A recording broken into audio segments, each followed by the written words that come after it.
महाशिवरात्रि ପାଇଁ पुरी श्री लोकनाथ पीठरे सर्वबृहत दीप मंदिर परिसर में स्थापित होता दीपर लंब 6 फुट होता बेले ओसार 5 फुट और 3 फुट गभीर रही। गत 7 वर्ष धरी किसी स्थानीय व्यक्ति सहयोग में बृहत दीप दान करसुच्छी। तेज चलित वर्ष यह विश्व रेकर्ड करिबो बोली आयोजक माने आशा रखिछन्ति। ए दीपटी कटक बिड़ानासी किसी कारीगरी द्वारा निर्मित होईछि। तेबे दीपटी 3 दिन धरी जलवाक बेले प्राय 5 क्विंटाल घी व्यवहार तेज संपर्क में अधिक सूचना देउछन्ति Kalinga TV Puri bureau head Pradyumna Sathua.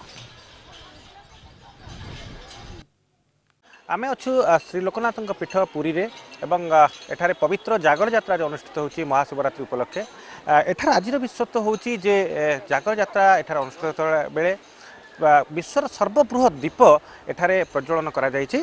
आमे देखैबा को चाहिए दर्शक मानक ये हूँ जागर यात्रा पड़िया जो दीपटी शोभा पाउछि ए दीपटी कह जाउछि जे विश्वर सर्वबृहत दीप तार कारण हूँ पूर्वर हरिद्वार रे 4 फुट्र गोटे दीप प्रज्वलन करा जायथिला एवं एठी वर्तमान 6 फुट्र दीप एवं तार गभीरता 3 फुट रही एवं ओसार मध्य 6 फुट रही।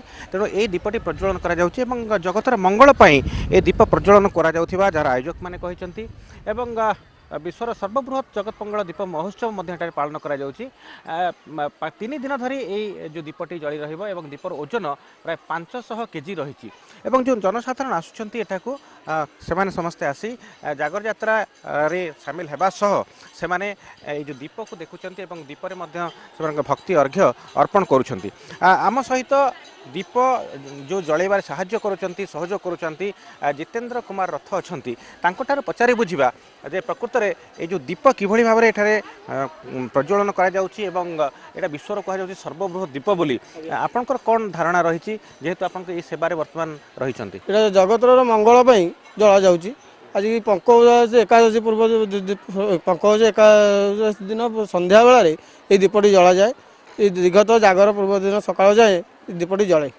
चलित वर्ष विश्वत्व कौन रही कहुच्छी गिनीज वर्ल्ड रेकर्ड स्थान पाइब आज्ञा ये आर वर्ष वर्ष टे दीपटे बड़ होती लंबा अच्छी 6 फुट चौड़ा अच्छी 5 फुट गभीरता अच्छी 3 फुट बर्तमान दीपटर सकाशे बर्तमान गिनीज बुक वर्ल्ड रेकर्ड को तो मान्यता देवाई आम अनुरोध कर विश्वर निश्चित भाव में कहि जे गोटे बृहत दीप हम एवं यह गिनीज बुक वर्ल्ड रेकर्ड हम आमर लोकनाथ पीठ में यहाँ प्रथम थर होती तेणुक आगु एभली दीप हो ना किंतु ए वर्ष प्रथम होइथिबारु या निश्चित भाव गोटे गिनीज बुक वर्ल्ड रेकर्ड हो बोली आम समस्त अनुभव करछु। एवं आपण देखुथिबे जे कुबुली भाव रे दीपटी को एठारे निर्माण करा जाय तार निर्माण शैली रु संपूर्ण मने होची एक स्वतंत्र भावे निर्माण करा जायछि एवं पूर्व हरिद्वार रे ए प्रकार दीप जळुथिबार जहा सूचना रही छै किंतु चलित वर्ष पुरी रो एही दीपटी जदी गिनीज वर्ल्ड ऑफ रेकर्ड स्थान पाए निश्चित भाव पुरीवासी एवं जो माने श्रद्धालु अछंती श्री लोकनाथ से निश्चित भाव आनंदित हेबे।